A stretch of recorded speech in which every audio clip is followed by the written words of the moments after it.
Do you ever struggle with feeling like a fraud?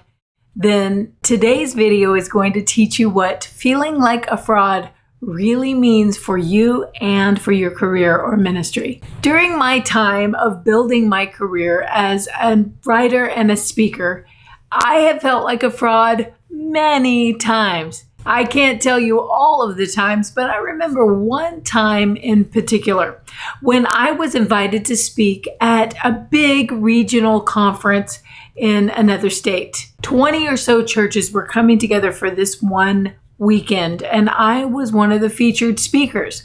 Well, I was new to public speaking at the time, and I had always seen how speakers have a video intro when they come and speak. Well, I didn't have enough money to pay anyone to make a video intro for me, so I made it myself. Well, the entire video was about 1 minute, and I sent the link to the audio-visual crew before I came to the event. And on the day of the event, I asked them, now, did you get my link for my video intro? They said, yes. I said, did you have a chance to watch it? They said, yes, but I have my doubts to this day because I had incorporated a 1 to 2 second little bumper of black screen and silence at the beginning of the video, just to give the crew a second to press play, and then I'm going to walk on stage. Well, they didn't realize that. So when I was announced, they pushed play. And when it was just a black screen and silence, they pushed play again. In fact, they pushed play 5 or 6 times, which meant that on the screen, just one video was showing, but through the speakers, 5 or 6 audios were playing on top of one another, out of sync. It was so loud. It was a total cacophony. Everybody in the audience was covering their ears and shaking their heads. And there was a buzz like, what's going on? And there I was walking up to the stage. I stood at the podium. I even said in the microphone, hey, you can turn it off now. Well, they couldn't hear me, even in the microphone, because the noise was so loud. And so I had to wait the full time of about a minute, which is an eternity when you're waiting for something like this. And at the end, I was just standing there with the whole audience looking confused and upset. And my face was burning. It was bright red. I couldn't even gather my thoughts. I wanted a do-over. I almost said, can we just start over? But I knew there was no way to start over. And I had 45 minutes then that I was going to have to give a presentation. Well, what do? You have to decide. I am just going to have to go forward. There's no way that I can run away from this situation. Even though my brain was throwing me into fight, flight, or freeze mode, I couldn't do any of those things. I just had to stay focused, come back to the message, and deliver it with excellence. So there will be a time when you encounter things that you don't expect. And that's the important thing to get used to, is to realize you can prepare, but preparation will only take you so far. Preparation will only take you as far as your expectation. Did you hear that? Preparation will only take you as far as expectation. As soon as something outside of your expectation happens, you're no longer prepared. And so you have to get used to being unprepared. What I mean is become the person who can handle the unexpected. And the only way that you can become the person who can handle the unexpected is to handle the unexpected enough times. In other words, you learn how to do this by doing it. And so, of course, you feel like a fraud because you've never done it before. But there's only so much training that will help you in this new thing of becoming a writer and a speaker.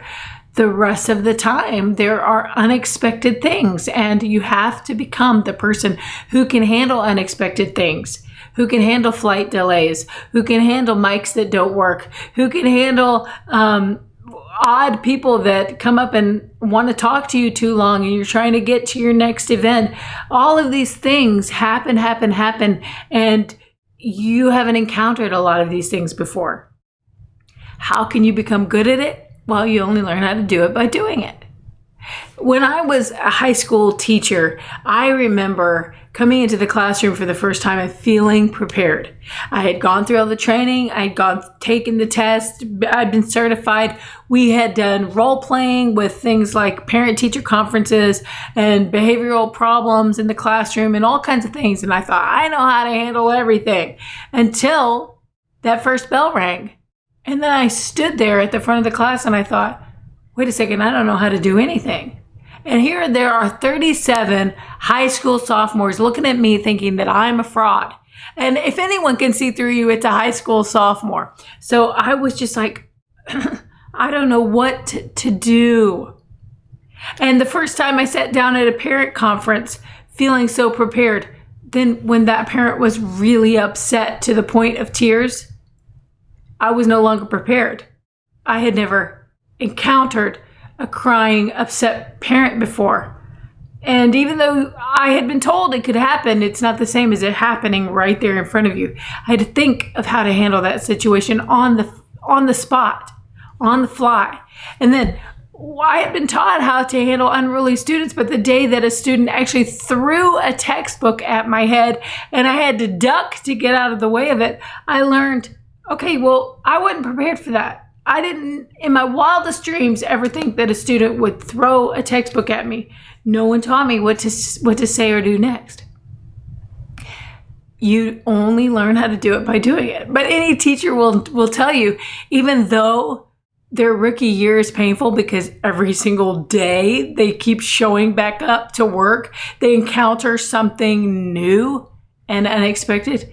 After 10 years, they will say, I've seen it all. And that's kind of how I felt too.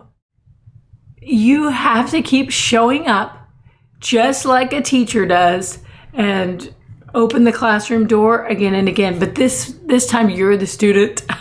You open the classroom door for yourself to learn how to be an author, speaker, content creator, influencer of people's hearts, all those things. It's going to take some finesse that you could only learn by showing up every day and encountering as many things as you can encounter. In fact, make that one of your goals. Yeah, I'm going to encounter as many things as I can encounter. I don't need everything to go perfectly in order for me to operate at my best. I'm becoming the person who can handle unexpected things. So of course, feeling like a fraud goes with the territory, because if I've never experienced it before, how would I know how to be any other way than the way I'm just trying to show up right now? It's only after you've encountered it that you know what you should have done. It's like I'm trying to show up in this new position, but I don't know exactly how to handle this new position, and that's okay. It's helpful to think about being a fraud in a new way. I've come up with the acronym FRAUD, feeling risk and the urge to destroy. Feeling like a fraud is really feeling risk and the urge to destroy. Isn't it true that when you feel like a fraud, you're like, no, stop. I want to run. Why'd I sign up for this? Get me out of here. Forget I ever said I would do this. It's over. We want to do that every single time we feel like a fraud. In other words, to not do the thing that we were called to do, to not do the thing that we set out to do. Well, Proverbs 18:9 says, the one who is slack in his work is partner to the one who destroys. We know the one who destroys is Satan. It says in the book of John, chapter 10, he comes to steal, kill, and destroy. So that's his job, is to destroy. And he doesn't need you to destroy anything. He just needs you to be slack in your work. Then you're partnering up with him. And I say you because I also mean me. He doesn't need us to destroy anything. And we would think, well, I don't destroy anything. No, we don't. We don't even have to. We just need to be slack in our work. Then we're partnering with him. He gets the job done either way.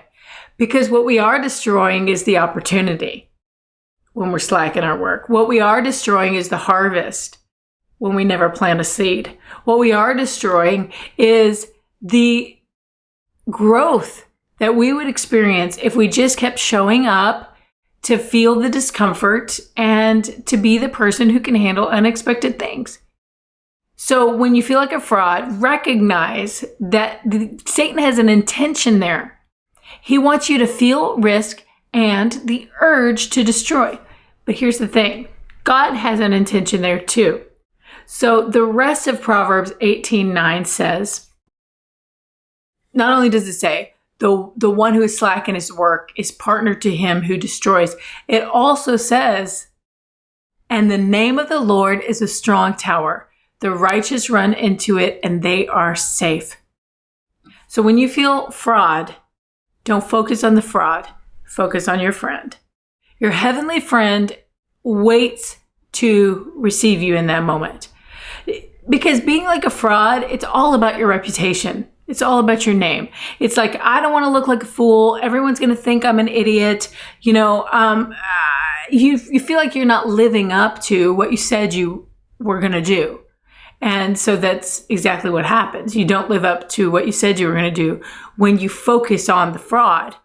It's not about your name. It's not about your reputation. It's about God's name and his reputation. When he called you to do something, when he gave you a heavenly assignment, it was all about him. So you're doing the right thing when you turn your attention from the fraud to your friend, when you look and you say, the name of the Lord is a strong tower.